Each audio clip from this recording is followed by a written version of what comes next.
Señoras, señores, buenas tardes, bienvenidos a una nueva edición del Foro Nueva Murcia, ya en su programa preveraniego. Tenemos hoy la presencia de José Varela Ortega y el día 24 de julio tendremos la presencia del embajador de Rusia. Después tendremos el periodo estival y en septiembre volveremos cargados de ilusión con algún empresario de primerísimo nivel nacional e internacional, algún político de primerísimo nivel nacional y alguna autoridad de investigación médica de proyección mundial e internacional. Hace justo, no voy a decir justo un año porque me va a precisar luego y me va a decir 1 año y 3 meses. Hace un siglo y 3 meses, 1914, que un joven profesor de filosofía llamado José Ortega y Gasset, tal día como hoy, repito, hace un siglo, pronunciaba una conferencia sobre la vieja y la nueva política en el Teatro de la Comedia de Madrid. La vieja y la nueva política. Sus palabras causaron revuelo, importante revuelo en una época infinitamente menos mediática que la actual. Pero las palabras de Ortega tenían la solidez de su pensamiento. Para el maestro, entonces todavía joven profesor, los partidos habían perdido contacto con la realidad, anquilosándose. Pero también ese desapego con la realidad social lo sufría el gobierno, lo sufrían las instituciones, lo sufrían incluso la prensa. Y decía Ortega que forman una España oficial ajena y lejana a la España vital. Y advertía al profesor que los jóvenes se sentían extraños a todo esto. ¿Les suenan a ustedes estas palabras? La historia es tan cíclica, como decía Toynbee, para haber vuelto un siglo después al mismo sitio. ¿Existe hoy, un siglo después, ese desafecto ciudadano que diagnosticaba Ortega? ¿Los jóvenes hoy, como ayer, se sienten extraños ante el sistema? ¿Qué es lo que no hemos hecho? ¿O lo que hemos repetido? ¿O lo que no hemos sabido hacer? ¿O lo que no hemos debido hacer? Historias paralelas en la que hoy y ayer se habla de regenerar la vida política, la vida pública. Ayer lo decía Ortega y Gasset en el Teatro de la Comedia. Hoy estamos expectantes por si lo repite José Varela Ortega, su nieto y presidente de la Fundación Ortega y Gasset Gregorio Marañón, en este Foro Nueva Murcia, del que yo, del señor Varela Ortega, podría decir muchas cosas, entre ellas que es catedrático de Historia Contemporánea, sus doctorados, su presidencia de la Fundación, la dirección de esa revista de Occidente que fundó su abuelo, pero me ha pedido que por favor fuera breve porque la situación exige brevedad. Pero permítame decirle, señor Varela, que estoy absolutamente convencido de que usted no nos va a defraudar esta tarde aquí y que va a abordar todos aquellos temas de lo que se piensa aquí, allá y acullá. Es decir, lo importante que hoy tiene la actualidad nacional, los nacionalismos, el mundo en el que vivimos, la sociedad en la que vivimos, los cambios que se han producido, todo eso analizado por un intelectual de cabecera, José Varela Ortega. Enseguida estará con ustedes, pero antes, como es norma, como es habitual y como debe ser, el presidente del Foro Nueva Murcia, que no es otro que José Luis Mendoza, les da a todos ustedes y al propio Varela Ortega su bienvenida. Señor Mendoza.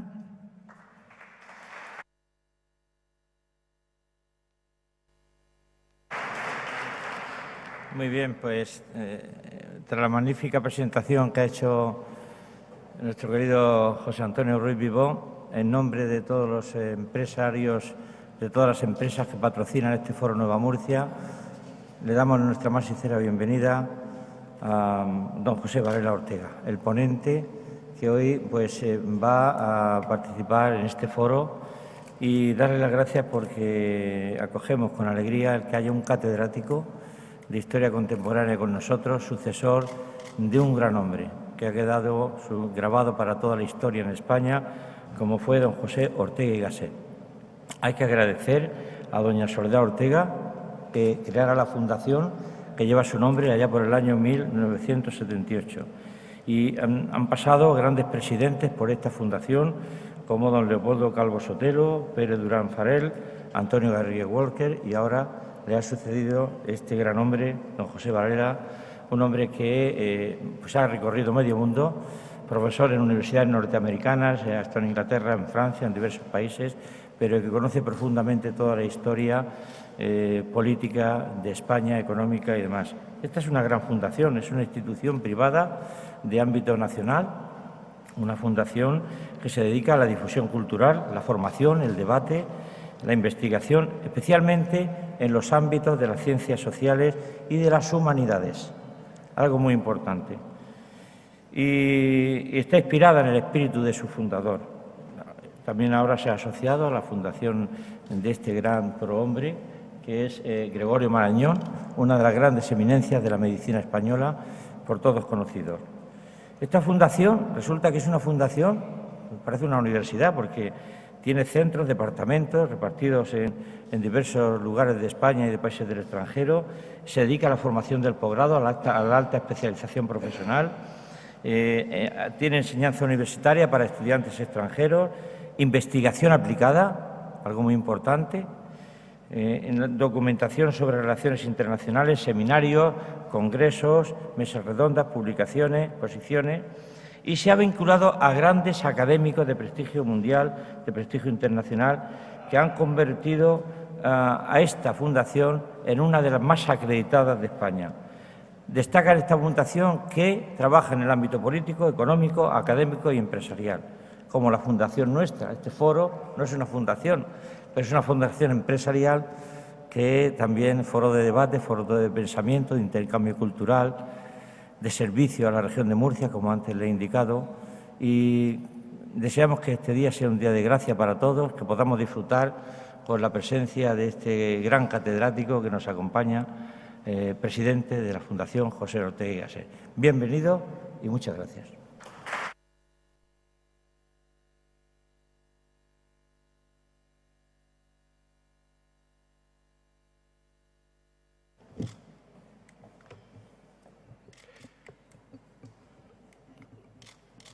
Bueno, este salón, que me dicen que se llama azul, por razones obvias, es maravilloso, pero no sé si reverbera un poco la voz, ¿no? Y se me entenderá bien. Agradezco mucho su invitación. Me parece conmovedor que en este lugar un grupo de empresarios crea que las ideas tienen consecuencias y, por lo tanto, que hay que financiarlas. En mis primeros pasos en la Fundación, que son también los primeros pasos de la Fundación, porque yo antes hacía los presidentes, que es mucho más divertido, que era mucho más divertido que serlo.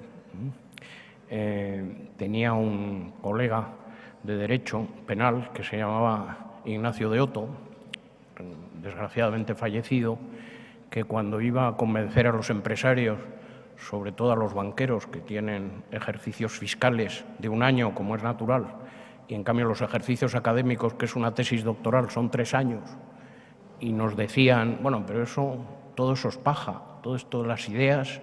Decía, ¿cree usted? Decía Ignacio de Oto, ¿usted cree? Pregúnteselo a los presos si esto es paja, ¿no? Era una manera muy brutal de decir que efectivamente las ideas tienen consecuencias, ¿no? Por lo tanto, enhorabuena por financiar debates, discusiones en torno a temas que tienen efectivamente enormes consecuencias, ¿no? Aunque sean ideas muy elementales. Y la filosofía, las ideas políticas, algún ejemplo pondremos en esta charla, tienen implicaciones y tienen consecuencias. Las malas ideas también, ¿no?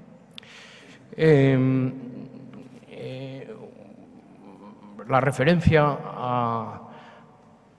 a la famosa conferencia del Teatro de la Comedia es un tanto embarazosa, ¿no? Porque de algún modo tiene algo de verdad, ¿no?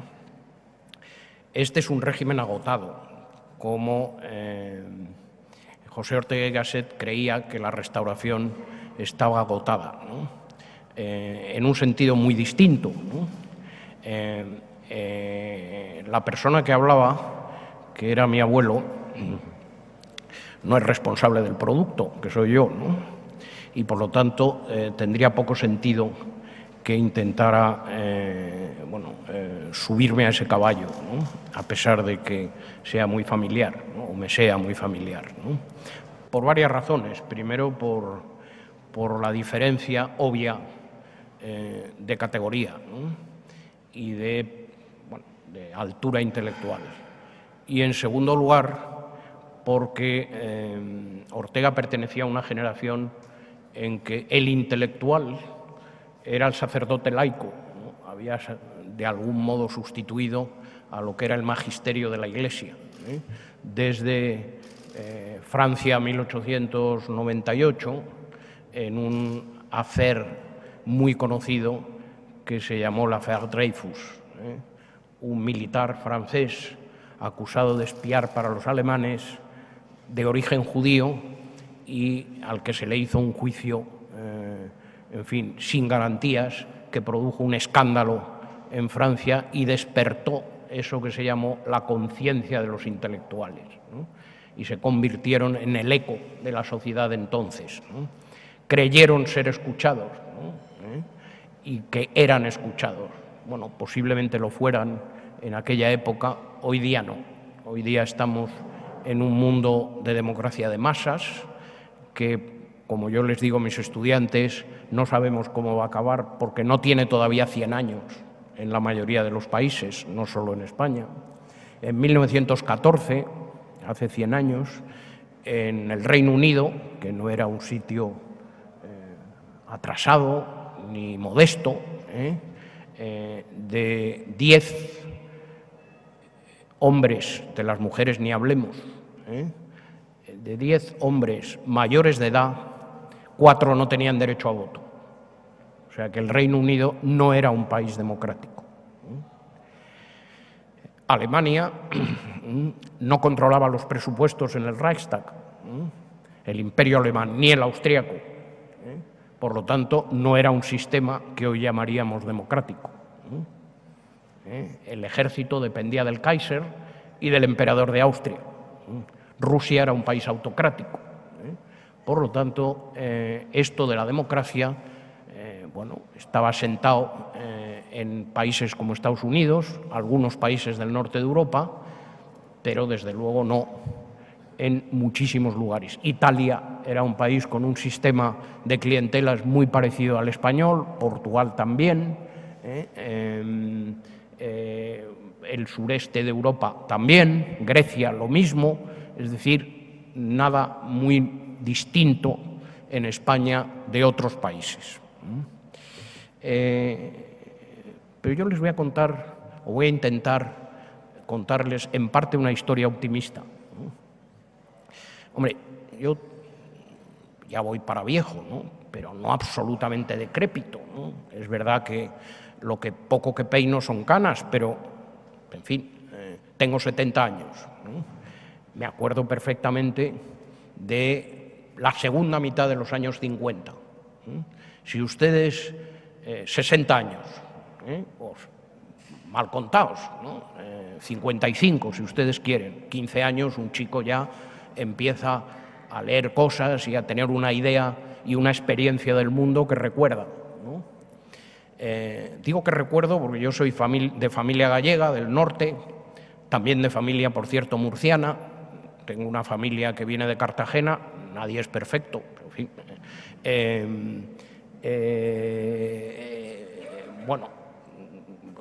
De raíz extranjera, italiana y del centro de Europa. Cuando mis padres consideraron, tenía yo entonces 14 o 15 años, que había que civilizar a los muchachos o a los niños, nos llevaron a ver arte en Andalucía, como la otra Bética, ¿no? Yo me acuerdo el impacto que me produjo en Sevilla ver a los niños descalzos pidiendo limosna, ¿no? Pero no pocos, sino muchos, ¿no? Es decir, esa era la España de mitad de los 50, o de la segunda mitad de los años 50, ¿no? El desarrollo y el cambio en todos los órdenes de este país es simplemente espectacular. Si hay una historia de éxito en la Europa que vivimos, es la historia española. A pesar de todo, a pesar de la guerra civil, un holocausto cainita por las dos partes, disparatado y que no tiene justificación, a pesar de una posguerra vengativa, ruin y empobrecida, entre otras cosas porque no había libertad de comercio ni de industria, lo que había son concesiones, había que ir a ver a un señor que se llamaba Arburúa para que le diera a uno una concesión de importación.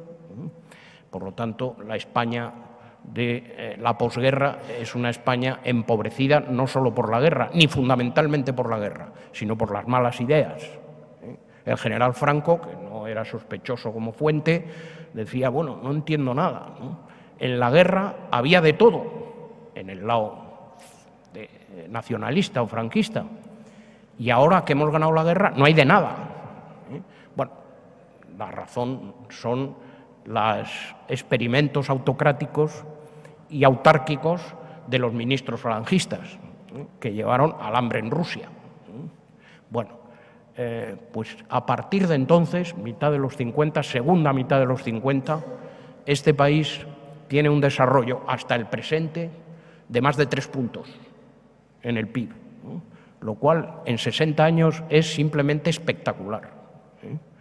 Y el cambio está en la calle, no hay más que verlo. Yo comprendo, no, usted asiente, pero es una niña, ¿no? Usted no sabe lo que era esto. Los Santos Inocentes, película que usted habrá visto o novela que usted habrá leído, no era una ficción, era lo que era Extremadura en la época. De mi familia Varela, que tenían fincas en Extremadura, yo me acuerdo de que la gente vivía en chozos, en el campo. Es decir, Los Santos Inocentes es una descripción, hombre, si quiere usted, en fin, modelada, pero es una descripción de la realidad de lo que era mucho del campo del sur de España. Bueno, la diferencia es simplemente abismal en todos los órdenes. Esta es una historia de éxito, a pesar de la posguerra, vuelvo a decir, a pesar, llamémosle, del desliz zapatero, que es un ejemplo de pensamiento desordenado. A pesar de lo que ustedes quieran, es una historia de éxito, a pesar de la crisis esta tremenda, que desde luego afecta a mucha gente, que es insultante para los que están en un paro casi endémico, y que tiene bastante que ver con un mercado de trabajo intervenido, como sabemos todos, de las cosas que sabemos todos, ¿no? En Estados Unidos, cuando hay más de un 8% del paro, yo he vivido ahí varios años, es un escándalo nacional. No existe eso, ¿no? ¿Por qué? Porque hay despido libre. Llamemos a las cosas por su nombre. Y entonces el empresario no tiene ningún problema en contratar a gente, porque sabe que no contrata hijos. No, me parece elemental. Inglaterra o Holanda tienen un rate de paro siempre sistemáticamente menor porque tienen un orden de factores más flexible. Bueno, eso lo saben ustedes mejor que yo, los que son economistas, empresarios, que pagan nóminas. Es evidente, ¿no? Por lo tanto, a pesar de eso, la historia de este país es espectacular. Entonces, un mensaje de optimismo. Es importante, no es banal. Este es uno de los países importantes que hay en el mundo.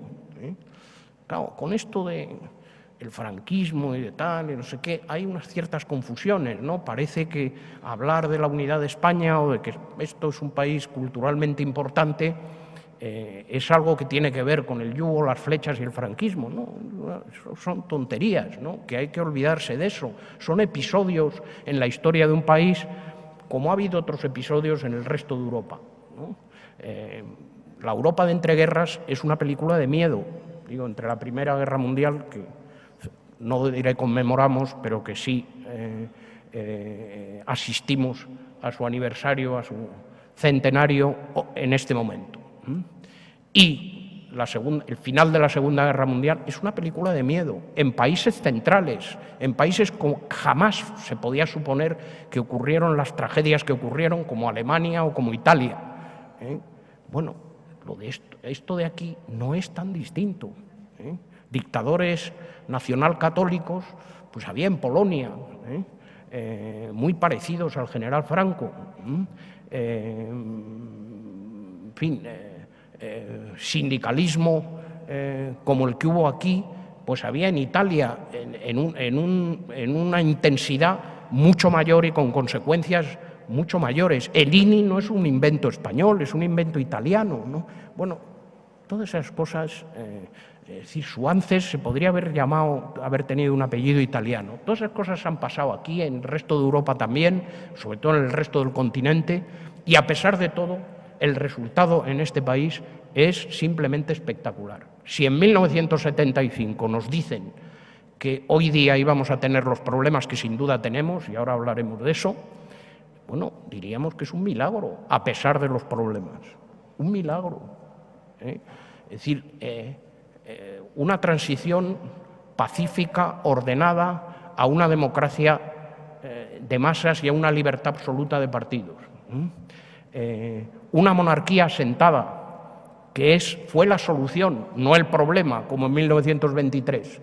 En 1923 el rey Alfonso XIII traicionó la Constitución y por eso hubo el golpe militar de Primo de Rivera que desencadenó la República luego. Y la Guerra Civil, si quieren ustedes dar varios saltos de pértiga, ¿no?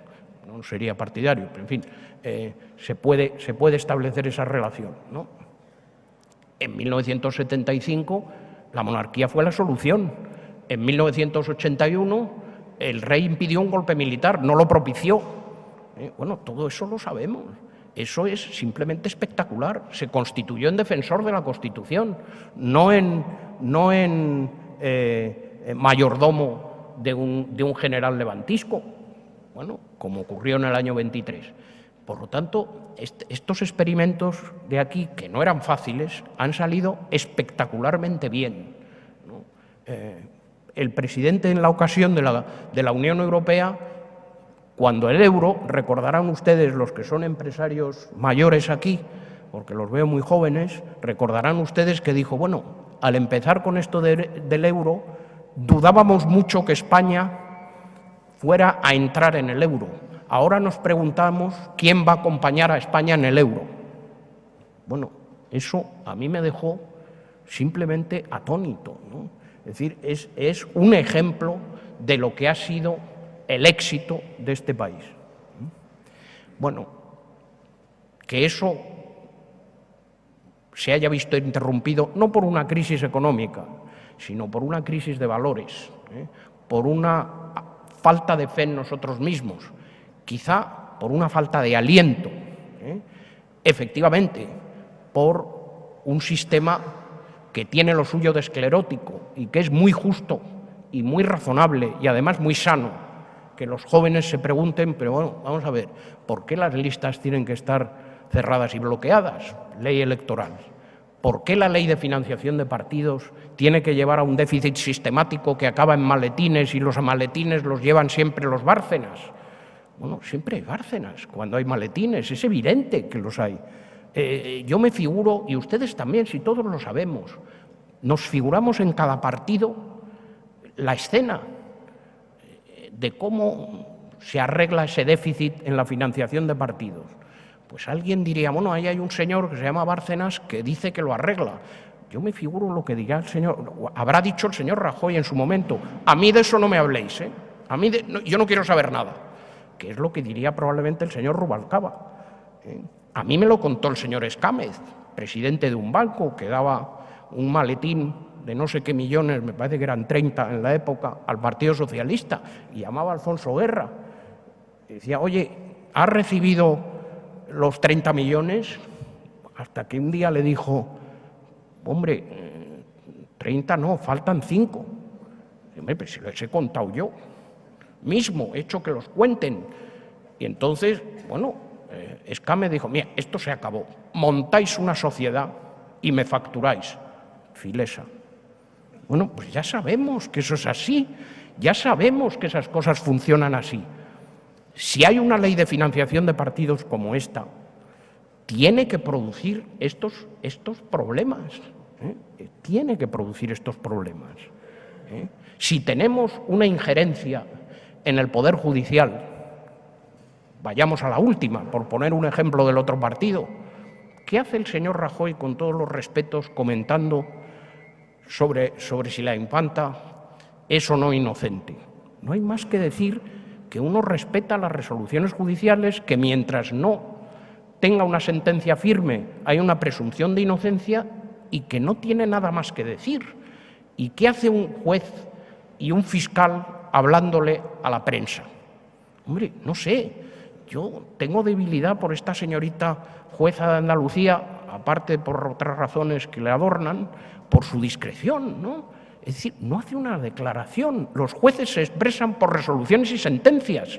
Eso lo sabemos todos. No tienen por qué hablar a la prensa de nada. No queremos jueces en la televisión. Eso lo sabemos todos. No queremos políticos que intervengan en el Poder Judicial. ¿Es esto nuevo? Pues miren ustedes, si es que no está nada inventado. Inglaterra del 18 era uno de los países más corruptos del mundo. Por eso se independizaron los americanos. ¿Por qué? Porque no había división de poderes. Hay un movimiento en el Parlamento en 1780 que se llamó The Economical Movement, presidido por un señor que se llamaba John Dunning, que a ustedes no les sonará de nada, a mí tampoco antes de leerlo, pero donde estaba otro que se llamaba Edmund Burke, que sí les sonará por sus reflexiones sobre la Revolución Francesa, que son magistrales. Y ahí lo dijeron muy claramente, el problema de corrupción que tenemos viene de la falta de división de poderes y de independencia del Poder Judicial. De eso viene.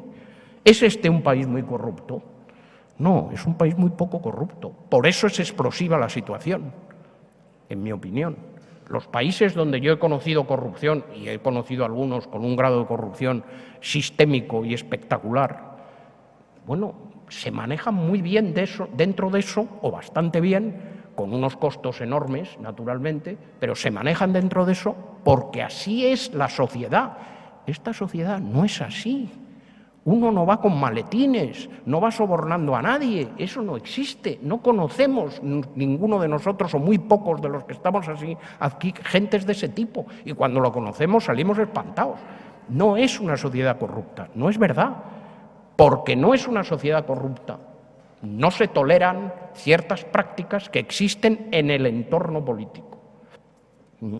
Y ahora, permítanme que rompa una lanza, digamos, poco popular en favor de los políticos, moderadamente. Los políticos no buscan dinero, no es verdad, no buscan venalidad, son mucho más peligrosos, buscan poder. Maximizan poder, que no es lo mismo. Van del poder al dinero, no del dinero al poder. No es verdad que su obsesión sea el dinero. Lean ustedes la espléndida novela de Vargas Llosa sobre el tirano de la República Dominicana, sobre Héctor Leónidas Trujillo, benefactor y padre de la patria. La fiesta del chivo. No tanto la película, lean ustedes algunos pasajes de la novela. Lo cuenta muy bien Vargas Llosa, con gran percepción. A aquel hombre no le importaba tanto el dinero como el poder. Tenía todo el dinero que quería por el poder. Es decir, creaba empresas para maximizar poder, no para maximizar dinero. El empresario, al maximizar dinero en un sistema competitivo, que es muy exigente, lo saben ustedes que son empresarios mejor que yo, lo que hace naturalmente es democracia económica, lo que hace es responder al mercado, que es lo que la gente elige comprando todos los días. ¿Tenemos problemas en ese aspecto? También los tenemos. Cuando ocurrió esta polacada de E.ON y de Endesa, que se lo dieron a los italianos y todo aquello, que hubo aquel... Bueno, pues el presidente alemán de E.ON dijo una cosa que a mí me parece, para la marca España, que aquí se ha referido el presentador, tremenda, ¿no? Es decir, ya sé lo que hay que hacer para hacer negocios en España, llevarse bien con el gobierno de turno. Bueno, nadie invierte a largo plazo con ese tipo de idea. Hombre, no es porque sean las eléctricas, pero hombre, vamos a ver, hacen una subasta, no les gusta el resultado y la suspenden. Oye, si la cosa estaba mal desde el principio, no haga usted la subasta, pero no suspenda un examen. Es que eso no se puede hacer. Bueno, son cosas que comprendo que a los chicos y a los jóvenes les escandalicen, ¿no? Y hay bastantes de este tipo. Por eso, efectivamente, tenemos un problema de agotamiento de un régimen, ¿no? Aquí hay que hacer algunas reformas. Hay que reformar la Constitución de alguna manera. Es bastante obvio que la preeminencia masculina dentro de la sucesión de la corona no parece que esté en el orden de los tiempos, ¿no? Y por lo tanto es una reforma no vital, pero bastante necesaria, ¿no?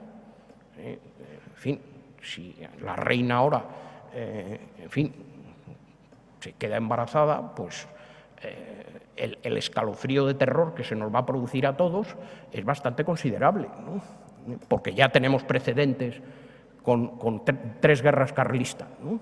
Por lo tanto, bueno, son cosas que no cuesta tanto ordenarlas, ¿no? Hay otras más importantes, y me he referido a 2, de ley electoral y de financiación de los partidos políticos. Es evidente, todos lo sabemos, que la mayoría de los jueces españoles no son corruptos, la inmensa mayoría, pero también es evidente que es intolerable, sobre todo para un empresario, que un juicio dure, o una reclamación o una demanda dure años. Eso no tiene sentido, es que no es razonable y lo sabemos todos, lo sabemos todos. Son cosas de sentido común, nada más, ¿no? No son tan difíciles de acoplar. El tema territorial, y vamos al problema de la secesión y de tal, tema territorial.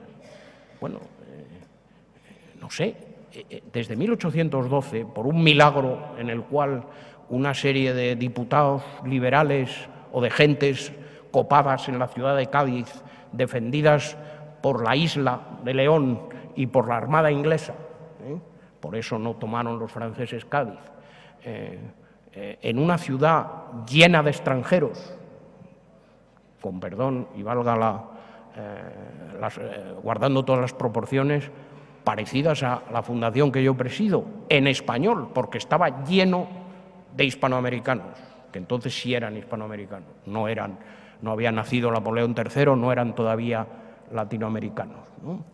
En un lugar así ocurre ese milagro que es la Constitución del 12. Una mala Constitución, en mi opinión, una buena idea, porque decreta o concibe, vota y promulga una Constitución con arreglo a la cual desde entonces esta es una república coronada de ciudadanos libres e iguales. Será un país complejo, pero no es un país compuesto. Esto no es un país de territorios. El problema de ese grito que ha calado en Cataluña, pero que yo estoy completamente seguro que si se pregunta en Vallecas, en Madrid, dirán que sí, que también. Esta idea del derecho a decidir como verbo intransitivo, que yo gramaticalmente no salgo de mi estupefacción, pero que, como saben ustedes bien, ha calado el derecho a decidir. Uno se preguntaría, ¿el derecho a decidir qué? ¿Abolimos los derechos individuales y fundamentales como Hitler en 1933, el Reichstag, que votó en marzo del 33 la abolición de derechos fundamentales? Eso también fue un derecho a decidir. Oh, mire usted, derecho a decidir tiene un complemento. Bueno, pero no es eso lo que estos señores piden. Lo que estos señores piden, que es muy legítimo, pero es distinto, es el troceamiento del sujeto de soberanía, que es otra cosa. O sea, lo que están planteando es un problema de sujeto de soberanía, que en vez de decidir los de Murcia, los de Valencia o los de Sevilla, solo decide una parte con arreglo a divisiones territoriales. Eso es una España compuesta, no compleja, es una España de territorios y no de ciudadanos, que es muy distinto. Lo de el resto de España nos roba.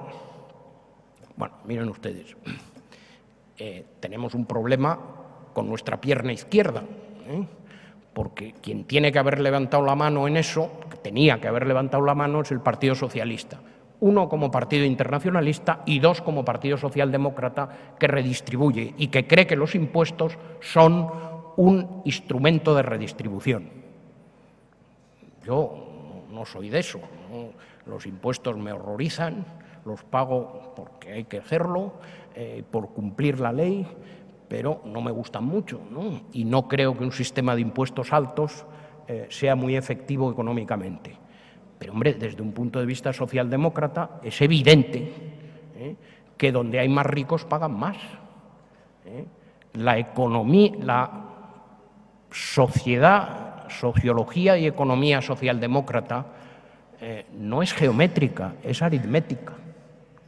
Si uno establece círculos, siempre hay un círculo que paga más que otro.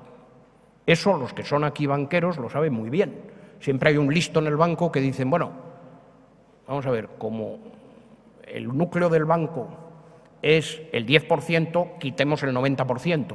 Bueno, se quita el 90% y del 10% hay otra vez otro 90%. Al final queda uno solo.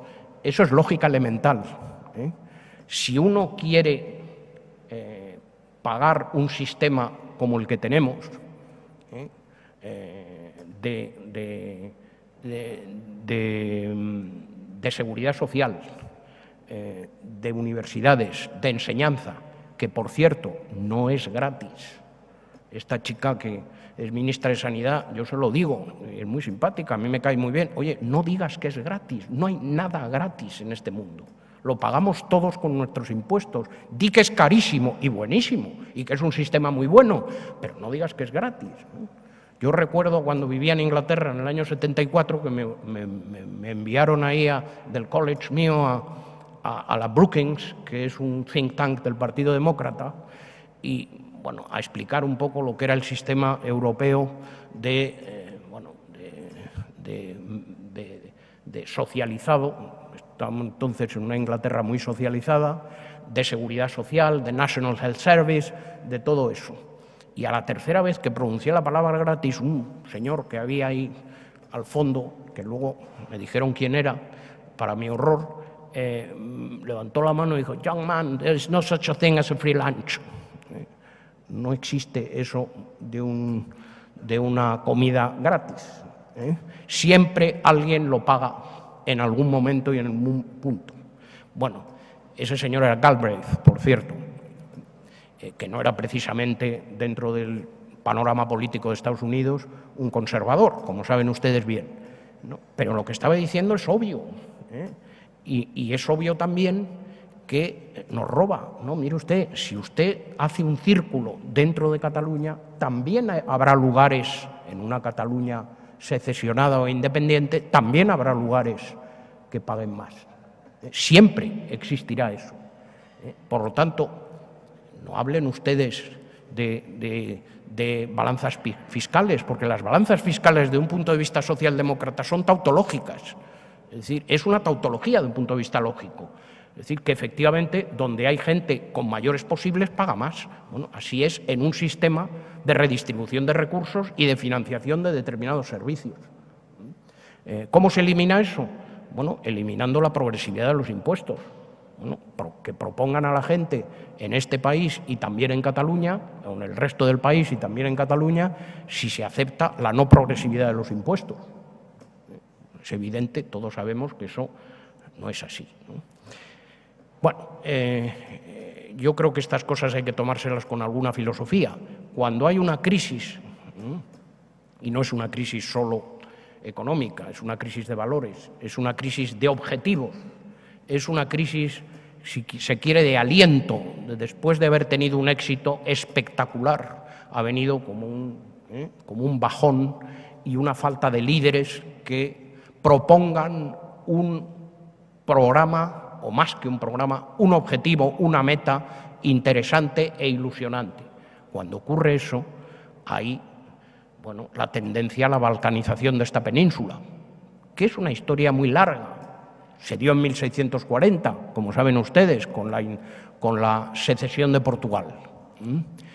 Suponiendo que eso que existía entonces, que era la monarquía católica o la monarquía hispana, y que era más bien patrimonio de una corona y de una dinastía que eran los Austrias.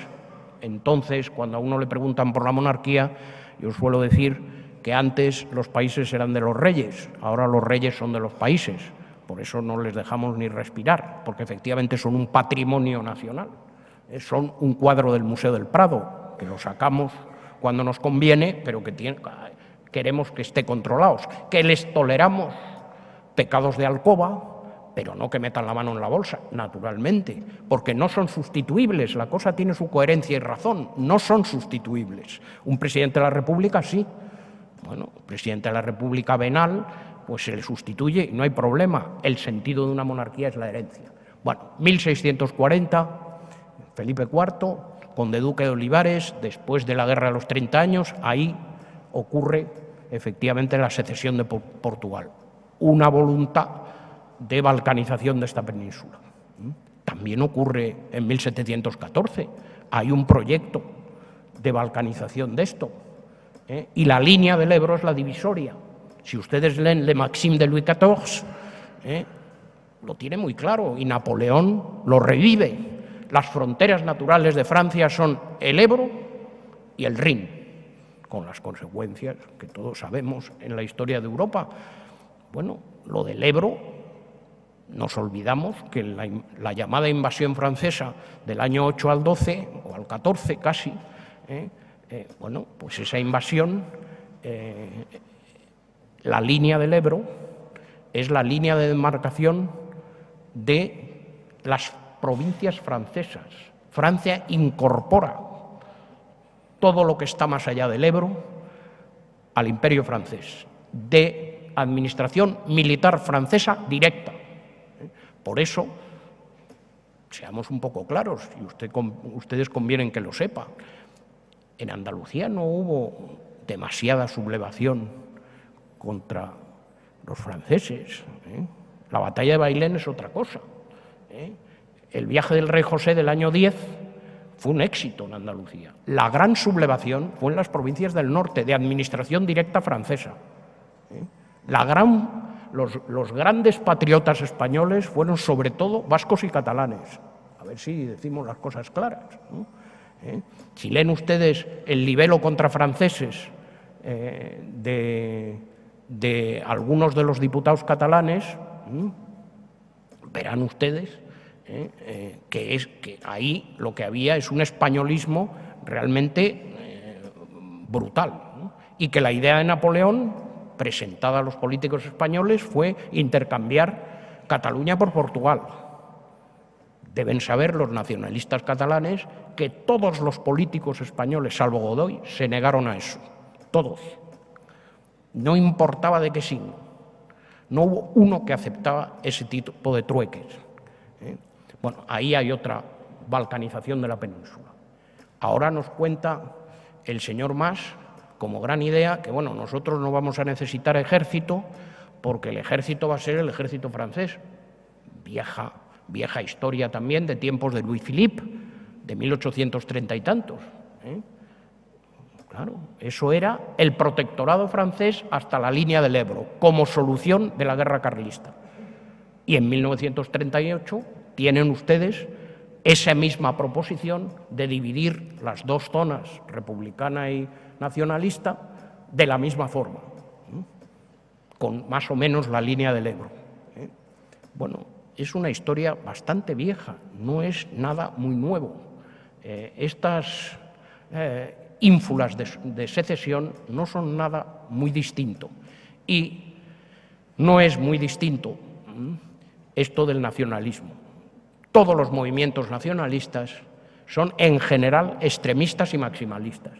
Aquí hay una falacia que conviene desterrar. El que uno no sea violento no le convierte en moderado. El antónimo de violento es pacífico, no es moderado. Estas gentes son pacíficas, pero extremistas y maximalistas. ¿Qué quiere decir eso? Que maximizan poder. Está muy estudiado. El nacionalismo es una manera de maximizar poder. El poder regional es mucho más efectivo, mucho más omnipresente y mucho más caciquil que el poder de un funcionariado nacional o europeo que va de un sitio a otro y que de algún modo rota. Es decir, el poder que tiene una secesión que produce una concentración enorme de poder es mucho mayor para ese tipo de élites que el que tienen ahora. Es evidente que estos señores de Esquerra y de CiU, en una Cataluña secesionada e independiente, van a tener infinitamente más poder que el que tienen ahora. Y ese es el objetivo, como de cualquier político, ¿no? ¿Que eso vaya a pasar? Bueno, yo sinceramente no lo creo, pero también creo que aquí algunas reformas hay que hacer, ¿no?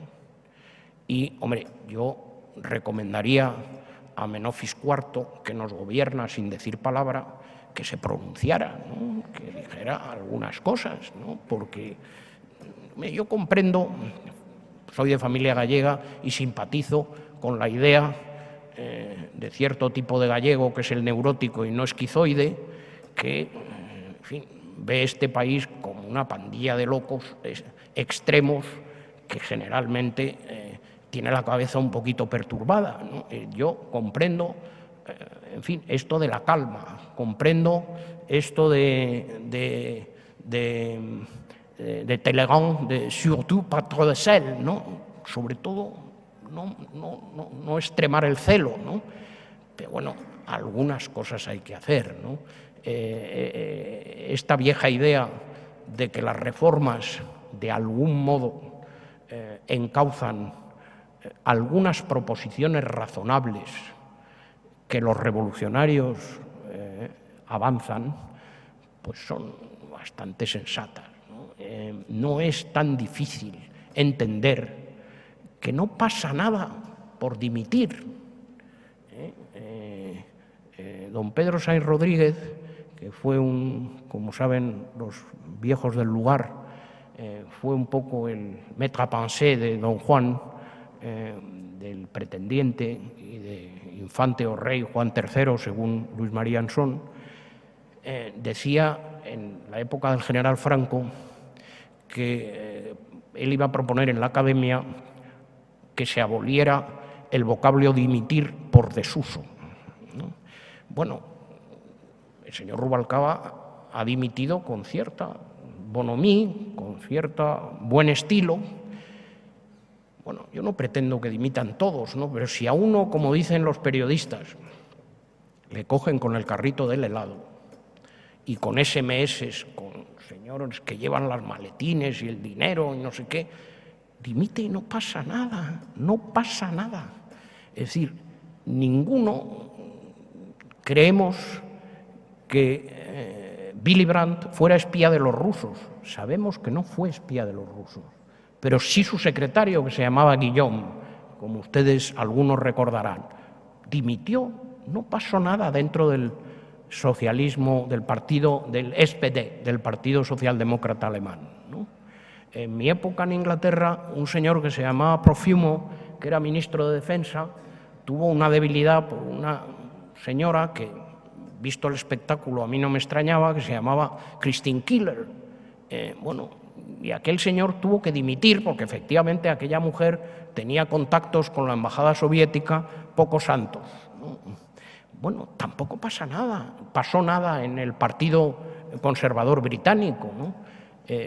Yo creo que estas cosas son hábitos que tienen que cambiar y yo entiendo muy bien que la gente joven, aupada en un éxito, y yo creo que el de este país ha sido un gran éxito, exija ese tipo de cosas. Y esas cosas me parece que se pueden introducir sabiamente en una reforma constitucional que tiene una ventaja, que ahí sí va a haber el derecho a decidir. Porque, como saben ustedes, es preceptivo, y con esto termino, que al final acabe en un referéndum, en donde votemos también en Murcia, en Madrid, en La Coruña, además de en Barcelona y en Gerona, ¿no? Bueno, pues me parece que eso es razonable, que se puede hacer y que solo pasa porque los dos principales partidos, o lo que creíamos hasta antes de ayer, que eran los dos principales partidos, pues entren en un consenso sensato, que tampoco es tan difícil. Es decir, la inmensa mayoría de la gente, quiero creer, como en el año 14 con la Restauración, que hay cosas que simplemente quieren que sean normales porque en la ley, porque en la calle son normales, nada más. Muchas gracias.